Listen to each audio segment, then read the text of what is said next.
Hi, this is Danny Werner from Soul Meets Business, and today I want to talk to you about getting the most out of the live events that you attend this year. As you can see, I'm a bit of an event junkie, and I've been to a lot of these over the past year, and I've learned a lot about how to make the most of my time and my money in going to these events, and I want to share that information with you. So I have a few tips. The first being that just because you have a ticket to attend an event doesn't mean you have to attend the event.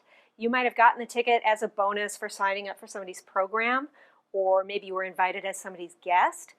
You probably put a deposit down to show that you were serious about attending. None of that means you have to go. If your plans change, if it just becomes too much, if you have a lot going on by the time the event rolls around, you don't have to go. Just move on. So the second tip I'd like to share is to really set an intention for what you want to get out of the event.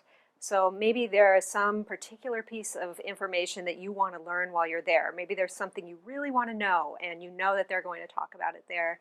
Or maybe there's a group of people that you don't get to see every day that you really want to network with. Whatever your intention is, just be clear on that when you go to the event so it doesn't get lost in the shuffle of going through the experience. I'd also recommend that you set an intention for each day of the event. So if you haven't attended a lot of three-day events, one thing that you should know is they share a similar structure. The first day is typically really content heavy, so you're going to learn a ton. It's foundational information, it's really good information, and you'll take a lot of notes.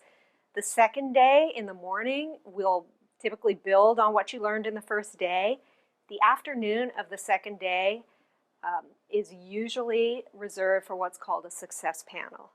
And the purpose of the success panel is to introduce you to a number of clients or former clients of the person who's putting on the event. And they share their experience and what they got out of working with the presenter. Really good information, but you should be aware that the intention of doing the success panel, is to get interest in a high-ticket item, a high-ticket program. So it might be a long-term coaching program, it might be a mastermind, but just be ready because a pitch is coming. If you know that you're not at all interested in any kind of long-term program, you're just there for the information you're going to get at the event and you have no intention of buying, you can feel free to actually skip the success panel in the afternoon.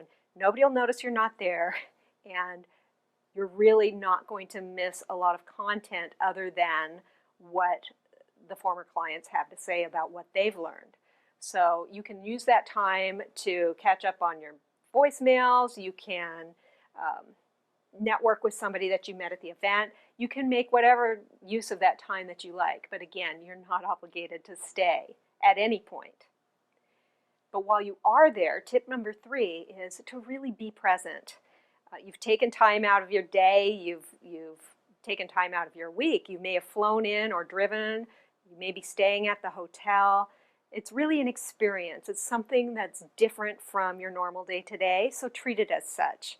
Use that time to really step away from your daily obligations. Don't get caught up in checking your voicemail or your email while people are talking. Really be there and really enjoy the experience. Tip number 4 is really for the end of the event. You know, there's an air of excitement at the end of the event. Everybody's pumped up and they have so many great ideas for what they want to do, but oftentimes when they get back to the office, all of that information just sort of floats away because you're back in it and dealing with all the fires that might have come up while you were away.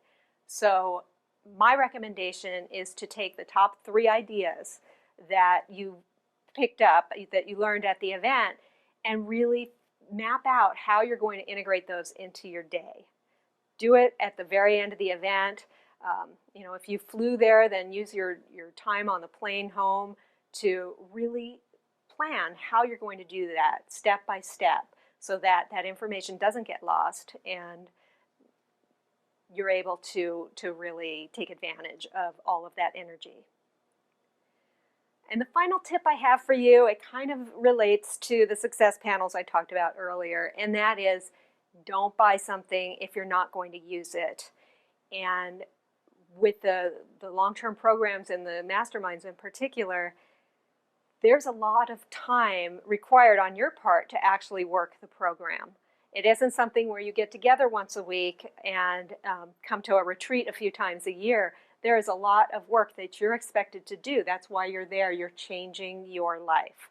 And if you're not willing to make that investment of time, you have to be really honest about it, because it will take a lot of your time. It is a major time investment. And if you're not willing to make it, then you're really just throwing your money away. So do yourself a favor and be really honest about that. So those are my 5 tips. I hope you find them helpful, and just go out and have fun and really learn what you hope to learn at the live events. Just take my word for it and don't go overboard. This is Danny Werner. Thanks so much for watching.